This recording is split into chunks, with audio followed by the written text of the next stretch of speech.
अस्सलाम वालेकुम नाजरीन, जहांज़ीब अब्बासी एक नए यूट्यूब प्रोग्राम के साथ हाजिर है।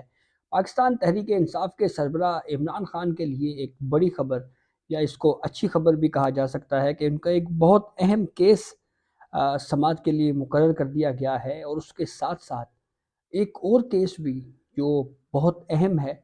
वो भी आइंदा अदालती हफ्ते के लिए समाअत पर मुकर्रर कर दिया गया है। इन दोनों केसेस में क्या रिलीफ मिल सकता है, इस पे बात करेंगे। तो आइंदा यानी जो अगला अदालती हफ्ता है, सोमवार से जो शुरू होने वाला अदालती हफ्ता है, इसमें दो बहुत हाई प्रोफाइल केसेस समाअत के लिए मुकर्रर किए गए हैं। एक केस है साबिक वज़ीर आज़म मियां मोहम्मद नवाज शरीफ का, जिसकी एवनफील्ड और अल अज़ीज़िया रेफरेंसेस में मियां मोहम्मद नवाज शरीफ की अपीलें समाअत के लिए मुकर्रर कर दी गई हैं। इस पे बात करेंगे। और दूसरा केस है चेयरमैन पीटीआई इमरान खान की जो साइफर केस में ज़मानत का केस है, वो दरखास्तें चीफ जस्टिस काजी फ़ाइज़ ईसा ने समाअत के लिए मुकर्रर कर दी गई हैं। और जो बेंच कॉन्स्टिट्यूट हुआ है, उस बेंच के ऊपर बात करेंगे कि कौन कौन से जजेस शामिल हैं और किस हद तक ये इम्कान है कि इमरान खान को सुप्रीम कोर्ट से जो है वो रिलीफ मिल सकता है। तो सबसे पहले मियां मोहम्मद नवाज शरीफ के हवाले से बात कर लेते हैं कि साबिक वज़ीर आज़म मियां मोहम्मद नवाज शरीफ की एवन फील्ड और अल अज़ीज़िया रेफरेंसेस में जो अपीलें हैं वो समाअत के लिए मुकर्रर हो गई हैं। और अब इस्लामाबाद हाई कोर्ट 21 नवंबर को नवाज शरीफ की अपीलों के ऊपर जो है वो समाअत करेगा। बेंच में चीफ जस्टिस आमिर फ़ारूक और जस्टिस मियां गुल हसन औरंगज़ेब हैं, जो नवाज शरीफ की इन अपीलों के ऊपर समाअत करेंगे। और यही दो केसेस हैं एहतसाब अदालत ने जिस पर अल अज़ीज़िया और एवन फील्ड में मियां मोहम्मद नवाज शरीफ को सज़ा सुनाई थी। ये केस कैसे बना, इसका बैकग्राउंड भी आपके सामने रखेंगे। नवाज शरीफ ने एहतसाब अदालत के फैसलों को 2018 से चैलेंज कर रखा है। नवाज शरीफ की सज़ा के खिलाफ अपीलें अदम हाज़िरी की बुनियाद के ऊपर खारिज कर दी गई थी। फिर मियां मोहम्मद नवाज शरीफ को एब्सकॉन्डर यानी मफरूर करार दिया, मेडिकल ग्राउंड के ऊपर वो बाहर गए, फिर वापस आए, कोर्ट में सरेंडर किया, ज़मानत दी गई नैब की जानिब से। दिलचस्प बात यह है कि उस ज़मानत की मुखालफत नहीं की गई, ना ही नैब ने ये कहा कि हमें कोई एतराज़ नहीं है, हम मियां मोहम्मद नवाज शरीफ को जेल में भी नहीं रखना चाहते,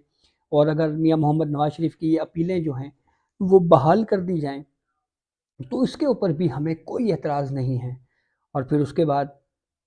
इस्लामाबाद हाई कोर्ट के इस दो रुकनी बेंच ने ना सिर्फ मियां मोहम्मद नवाज शरीफ की ये दो अपीलें एवन फील्ड और अल अज़ीज़िया रेफरेंस के ख़िलाफ़ जो सज़ाओं के ख़िलाफ़ जो अपीलें हैं, ना सिर्फ वो बहाल कर दी हैं,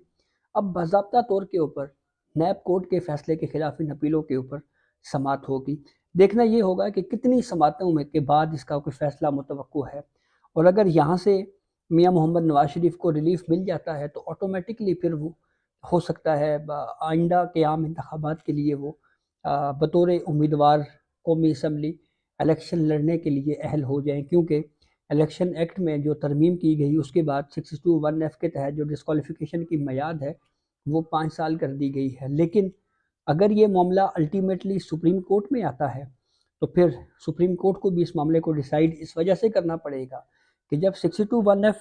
के तहत मियां मोहम्मद नवाज शरीफ की पनामा फैसले में नाअहली हुई, तो उस वक्त ये सवाल उठा कि नाअहली की मियाद क्या होगी। तो फिर सुप्रीम कोर्ट का एक और बेंच, जिसमें उस वक्त के साबिक चीफ जस्टिस जो अभी हाल ही में गुजरे हैं उमर अता बंदयाल की सरबराही में एक बेंच था, और उस बेंच ने जनाब ये फ़ैसला दिया कि नाअहली की मियाद जो है उस वक्त तक बरकरार रहेगी जब तक डिक्लेरेशन फील्ड में रहेगा, और अपील का हक़ मियां मोहम्मद नवाज शरीफ के लिए नहीं था। तो इसलिए फिर ये कहा गया कि ये ताहयात जो है वो मियां मोहम्मद नवाज शरीफ की नाअहली होगी। अब ये केसेस दोनों कैसे बने? केसेस जनाब बनते हैं उस वक्त जब इमरान खान एक पटिशन लेके आते हैं आर्टिकल 184(3) के तहत, पनामा पटिशन सुप्रीम कोर्ट में। उस पर समाअत होती है, तवील वक्त तक समाअत, फिर तवील वक्त तक मीडिया ट्रायल, फिर जीआईटी बनी, जीआईटी में खुफिया इदारों के लोगों को शामिल किया गया, उस जीआईटी ने रिपोर्ट दी और उस रिपोर्ट में अकामा निकल आया। अकामा कौन लेके आया, अब ये भी बहरहाल इसकी बड़ी हिस्ट्री है। तो जनाब अकामा की जब कहानी सामने आई तो फिर मियां मोहम्मद नवाज शरीफ को उस अकामा की बुनियाद के ऊपर फिर सुप्रीम कोर्ट ने ये फ़ैसला दिया जी कि ये अपने बेटे की कंपनी में तनख्वाहदार मुलाजिम थे, اور تنخواہ لینے کے حقدار تھے، اور اس حقدار تنخواہ کو انہوں نے کاغذات نامزدگی میں ظاہر نہیں کیا، اس لیے ان کو ڈسکوالیفائی کیا جاتا ہے۔ نواز شریف کو نہل ہو گئے، لیکن پھر العزیزیہ اور ایون فیلڈ کے حوالے سے جو ریفرنسز بنانے کی ہدایت ہے وہ پاناما ججمنٹ میں دی گئی،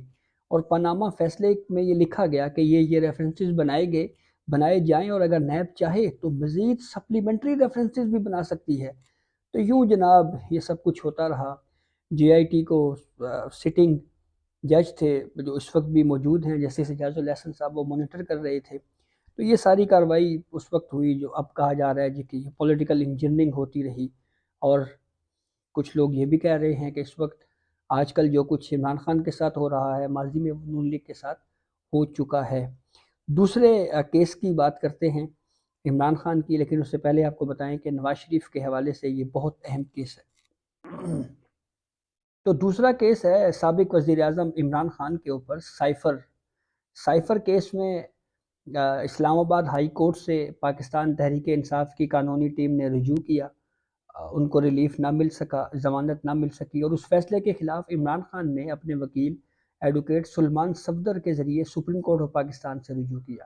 سپریم کورٹ میں جو سائفر کیس میں ضمانت کے لیے اور جو ٹرائل کیا جا رہا ہے، اس کے خلاف جو پٹیشن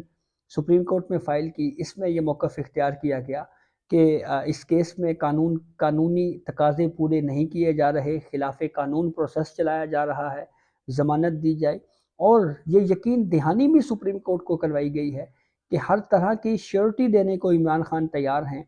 کہ وہ نہ ہی ملک سے ایبسکونڈ کریں گے یعنی مفرور ہوں گے، اور نہ ہی اس ضمانت کا غلط استعمال کریں گے، اور supreme court of Pakistan Imran Khan کو ضمانت دی۔ اب اس پہ چیف جسٹس قاضی فائز عیسیٰ نے ایک بینچ تشکیل دے دیا ہے۔ 3 رکنی بینچ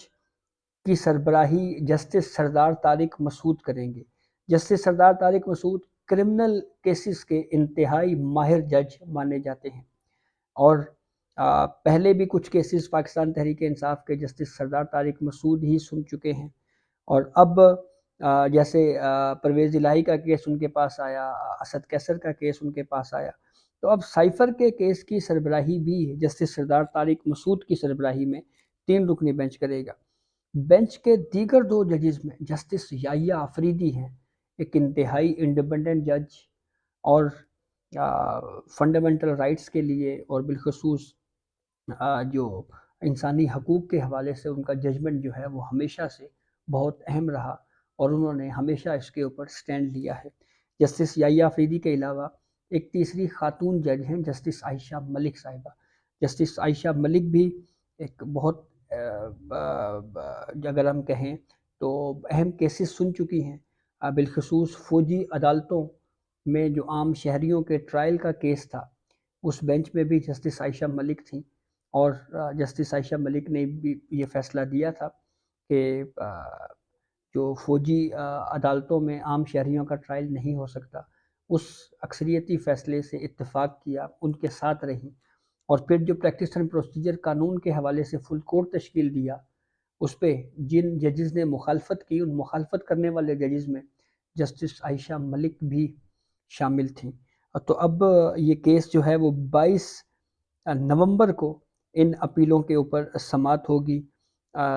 جسٹس سردار طارق مسعود کی سربراہی میں اس میں جیسے میں نے آپ کو بتایا جسٹس یحییٰ آفریدی ہیں، جسٹس عائشہ ملک ہیں، اور